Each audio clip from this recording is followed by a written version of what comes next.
तारीख है 17 अप्रैल 2026 और जगह है नरेंद्र मोदी स्टेडियम। यहां सिर्फ एक मैच नहीं बल्कि एक पूरे सीजन का भविष्य दांव पर लगा है। एक तरफ है शुभमन गिल के टाइटंस जो जीत के रथ पर सवार हैं और दूसरी तरफ है एक टीम जो अपने वजूद की लड़ाई लड़ रही है, कोलकाता नाइट राइडर्स। ये सिर्फ दो टीमों का मुकाबला नहीं है, ये है उम्मीद और निराशा की कहानी। एक तरफ वो टीम है जो हारना जानती ही नहीं और दूसरी तरफ वो जो शायद जीतना भूल चुकी है। आज रात इन दो कहानियों में से एक का अंत तो होना ही है। तो चलिए थोड़ा और गहराई में उतरते हैं और देखते हैं कि ये दोनों टीमें इस महामुकाबले तक आखिर पहुंची कैसे हैं। एक का सफर है फूलों भरा तो दूसरे का कांटों से। आईपीएल 2026 के इस मोड़ पर तस्वीर बिल्कुल साफ है। गुजरात टाइटंस लगातार जीत रही है, उनका कॉन्फिडेंस आसमान पर है। वहीं दूसरी तरफ कोलकाता नाइट राइडर्स एक ऐसे दलदल में फंसी है जहां से निकलना नामुमकिन सा लग रहा है। ये सिर्फ एक मैच नहीं, ये आत्मविश्वास की जंग है। शून्य ये सिर्फ एक नंबर नहीं है, ये केकेआर के सीजन की पूरी कहानी बयान कर रहा है। 5 मैच और एक भी जीत नसीब नहीं हुई। आज की रात उनके लिए सब कुछ दांव पर है। ये सिर्फ एक मैच नहीं, ये उनके सम्मान की लड़ाई है। तो समझिए, ये सिर्फ 2 पॉइंट्स की बात नहीं है। एक और हार का मतलब है केकेआर के लिए प्लेऑफ्स के दरवाजे लगभग बंद हो जाएंगे। हर गेंद, हर रन अब उनके सपनों और उनके भविष्य का फैसला करने वाला है। चलिए अब मैदान की बात करते हैं, नरेंद्र मोदी स्टेडियम की, और एक ऐसे फैक्टर की जो शायद किसी खिलाड़ी से भी ज्यादा मैच का नतीजा तय कर सकता है। अहमदाबाद की पिच वैसे तो बैलेंस्ड है, मतलब बल्लेबाजों और गेंदबाजों दोनों के लिए कुछ ना कुछ है। लेकिन ये आंकड़ा देखिए, 77%। जी हाँ, यहाँ 77% मैच वो टीम जीतती है जो पहले बैटिंग करती है। इसका मतलब है टॉस जीतो और समझो आधा मैच जीत लिया। लेकिन इस कहानी का असली विलन कोई खिलाड़ी नहीं है, वो है ओस यानी ड्यू।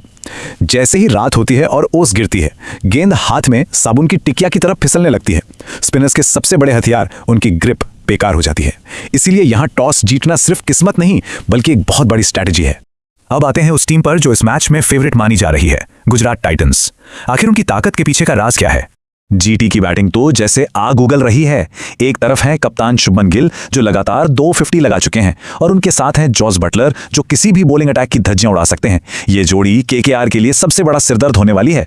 लेकिन बात सिर्फ बैटिंग की नहीं है। गुजरात का असली हथियार है उनकी गेंदबाजी, एक ऐसी गेंदबाजी जो मैच को कंट्रोल करना जानती है।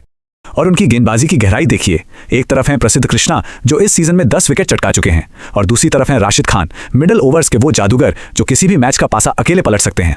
अब सिक्के का दूसरा पहलू देखते हैं, कोलकाता नाइट राइडर्स जो इस वक्त एक बहुत गहरे संकट से गुजर रही है। चलिए देखते हैं कि उनके सामने मुश्किलें क्या क्या हैं।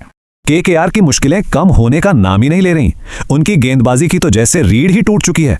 हर्षित राणा, आकाशदीप, पथिराना ये सिर्फ नाम नहीं है, ये मैच जिताने वाले गेंदबाज थे जो अब टीम से बाहर हैं। ये किसी भी टीम के लिए एक बुरे सपने जैसा है। इस मुश्किल दौर में अगर कोई उम्मीद की किरण है तो वो है अंकुरिश रघुवंशी। इस युवा बल्लेबाज ने 182 रन बनाए हैं, वो भी 155 के शानदार स्ट्राइक रेट से। ये एक बहुत बड़ा पॉजिटिव है। लेकिन असली सवाल तो ये है, क्या केकेआर के बड़े नाम बड़े मंच पर परफॉर्म करेंगे? क्या रिंकू सिंह एक बार फिर कोई चमत्कार कर पाएंगे? और कैमरन ग्रीन जिन पर इतना पैसा खर्च हुआ, क्या वो अपनी कीमत अदा कर पाएंगे? इन्हीं सवालों के जवाब में केकेआर की किस्मत छिपी है। क्रिकेट सिर्फ टीमों की लड़ाई नहीं होता, ये एक एक खिलाड़ी के बीच की जंग है। अब बात करते हैं उन 3 मिनी बैटल्स की जो इस पूरे मैच का नतीजा तय कर सकती हैं। पहला मुकाबला बटलर की विस्फोटक पावर बनाम चक्रवर्ती की मिस्ट्री स्पिन, दूसरा गिल की क्लासिकल बल्लेबाजी बनाम नरीन का सालों का अनुभव, और तीसरा ग्रीन की पावर हिटिंग के सामने राशिद खान की विश्व स्तरीय गेंदबाजी। इन 3 छोटी लड़ाइयों का नतीजा ही बड़ी जंग का विजेता तय करेगा। लेकिन मैदान की इन लड़ाइयों से भी बड़ी एक और लड़ाई है। केकेआर की असली लड़ाई है खुद से, उस जबरदस्त प्रेशर से जो लगातार हारने से पैदा होता है। तो इस पूरे विश्लेषण के बाद सवाल यह है कि पलड़ा किसकी तरफ भारी है? नंबर्स क्या कहानी कह रहे हैं? चलिए इस मैच के संभावित नतीजे पर एक नजर डालते हैं। अगर हम आंकड़ों की बात करें तो गुजरात टाइटंस साफ तौर पर आगे है। लगभग 65% संभावना उन्हीं की जीत की है। केकेआर के लिए ये एक मुश्किल चढ़ाई है, लेकिन नामुमकिन तो क्रिकेट में कुछ भी नहीं होता। तो गुजरात फेवरेट क्यों है? सीधी सी बात है, उनका फॉर्म बेहतर है, उनकी गेंदबाजी बहुत मजबूत है और सबसे बड़ी बात, वो अपने घरेलू मैदान पर खेल रहे हैं। लेकिन क्रिकेट में हमेशा एक लेकिन होता है। केकेआर के लिए जीत का सिर्फ एक रास्ता है, पावर प्ले में विकेट नहीं खोना। अगर उनके सलामी बल्लेबाज शुरुआती 6 ओवर टिक गए तो यकीन मानिए वो इस मजबूत किले में भी सेंध लगा सकते हैं। तो सवाल सिर्फ एक है, क्या आज रात गुजरात का किला अभेद्य रहेगा या कोलकाता इतिहास का सबसे बड़ा उलटफेर कर देगी? ये सिर्फ एक मैच नहीं है, ये हिम्मत का, दबाव का और जुनून का इम्तिहान है।